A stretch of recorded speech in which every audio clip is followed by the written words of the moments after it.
Where do you stand on animal rights? I'm a firm believer that every animal deserves the right, just as anybody in your household would. And there are two sides to this debate.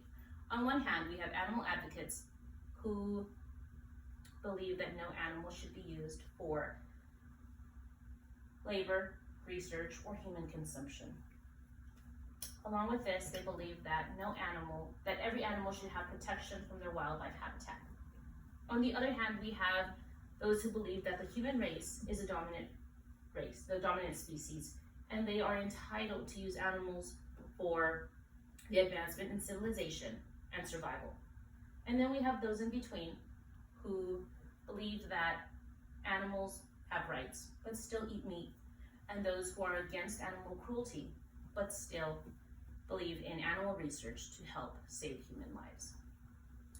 When I think of animal abuse, I think of what is morally correct, what is fair, what is right. You can't ask an animal how they feel. You can't ask an animal what they think. PETA President Ingrid Newkirk states, whether it's an animal or a human, they have the ability to feel pain. A cut is a cut and a burn is a burn. No animal deserves to be mistreated, and they should be able to live a life free from animal abuse. So, who's to say that you can't have a bond with a cow that you go out to feed every day, just like you would a dog? And it's prejudice to think that one is a loyal companion and the other one is dinner. And I get it, it's really hard to break away from everything that we have always known. Barbecues on Sunday, eating chicken wings, hamburgers, going to field trips at the zoo, but is any of that fair for those animals? If one person made the choice to stop animal cruelty, how many animals would be affected in a lifetime? With just one person. And, should we even be eating meat? Think about it. You have short, soft fingers, dull canine teeth. A true carnivore has long, sharp nails, right? And short, long teeth to help them bite away the meat. And naturally, we are disgusted at the thought of blood and guts, repulsed by the sound of an animal screeching and crying when they're being hurt. So why do we eat meat? It's easy to see why our ancestors needed meat, right? To survive. They needed it for energy. But now, more than ever, it's so easy to find all the nutrients that we need. We can find protein in beans and nuts. We can find iron in grains and vegetables. Vitamins like B12, we can find in dairy and eggs. Take, for example, Beyond Meat, which is a meat alternative, a plant-based meat alternative that you can find anywhere in any store.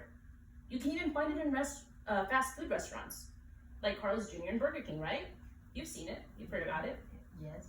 And environmentally, it uses 99% less water to make, 93% less land to make, and 46% less energy. That's astonishing. That is such a big difference. And it tastes the same. You can't tell the difference.